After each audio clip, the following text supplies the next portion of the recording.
Now, there's crisis brewing in the People's Democratic Party in Kogi State as the party prepares to pick its candidate for the governorship election later this year.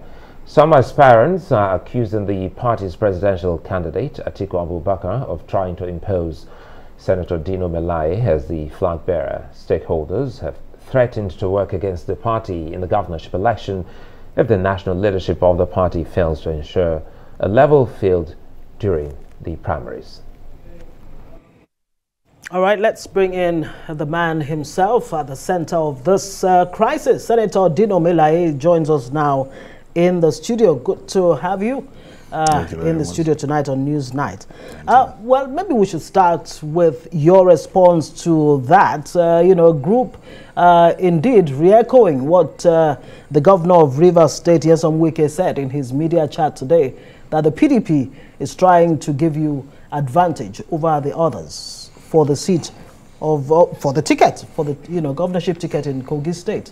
Anyway, I want to start by saying, for me, it is politically undermining my president personality to begin to say that Atiku Abubakar is trying to force me on Kogi people. That is completely undermining my political sagacity, my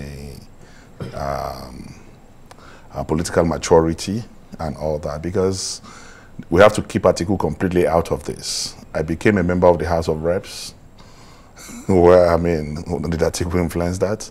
I've been elected twice to the Senate of the Federal Republic of Nigeria. Atiku didn't influence any primaries.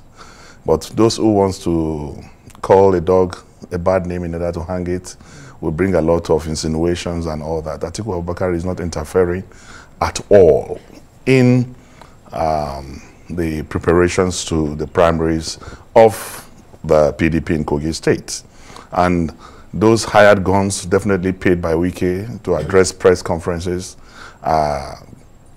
just doing that for their pay. Yesterday, there was a massive rally by thousands of women, market women and youths in Kogi State who came out in their numbers to say that Dino is the only one who can salvage Kogi from the hands of Yaya Bello and the APC. That was a massive solidarity march yesterday. And it was televised, it's all over the social media, and they saw the people there. These are the voters in Kogi State. It is not some selected individuals who have commercialized their consciences that will determine who will be governor of Kogi State. The process is going correctly and rightly. No list has been changed. No thing has happened. The appeal is still even considering. No list has even been, even before the list has been released. It's like already people complaining even before the whistle of the referee. Well, we know the campaigns haven't actually started. Sorry to cut you there, and because we'll come back to your home state. But again, let's gravitate and ask the question. You were once a good friend of Wike's, and you're still in the same political party. So, what's gone wrong? Anyway, what's the comedy by Wike this morning, because as far as I'm concerned, is if you watch that interview, you will see that intermittently throughout that interview, the journalists interviewing him were all laughing. So showing that it was, to them, it was comedy, because intermittently they were just laughing because the man was actually acting as if it was a comedy show.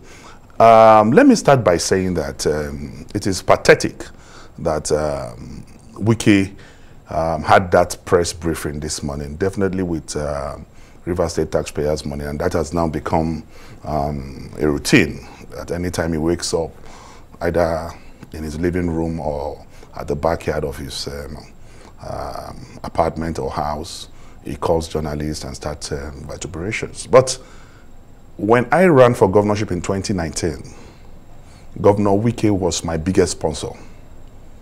Governor Wike was my biggest supporter, to the tunes of hundreds of thousands of dollars. He supported my primaries.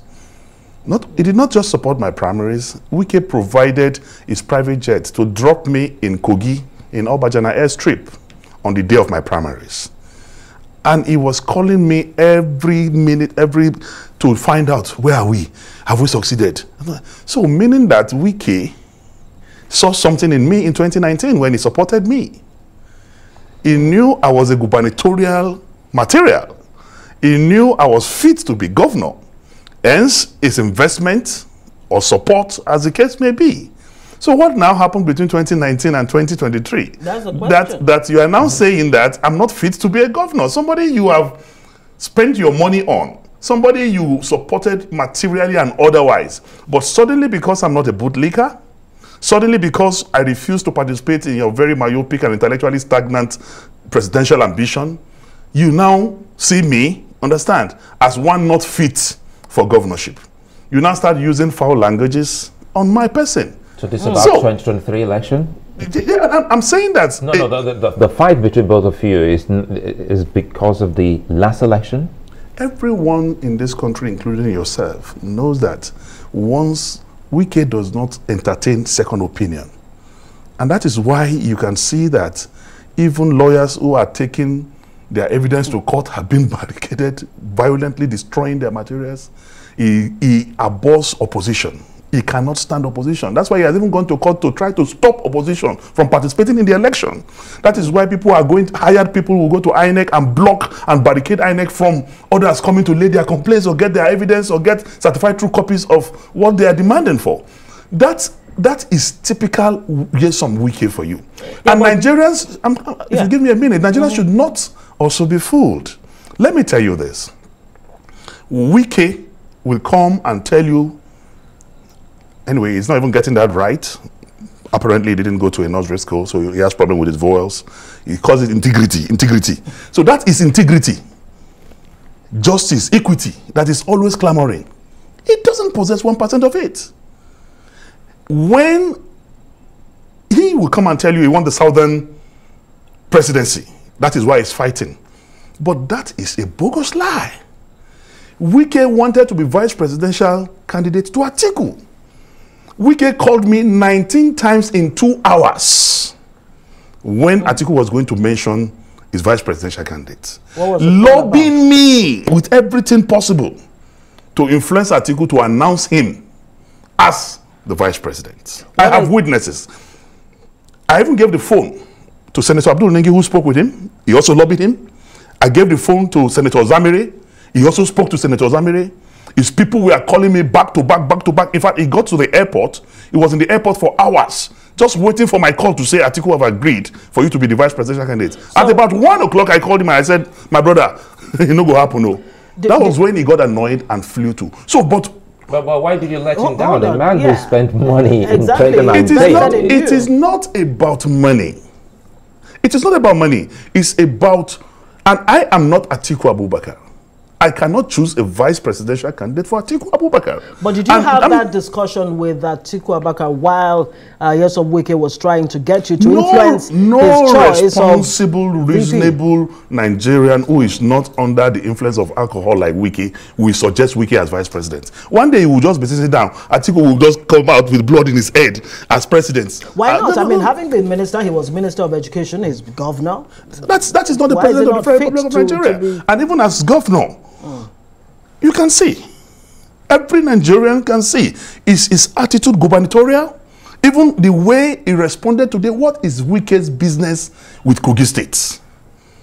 What is his political business with Kogi State? A man who is going to leave office in a matter of days is disturbing the entire country with an election that have nothing to do with him.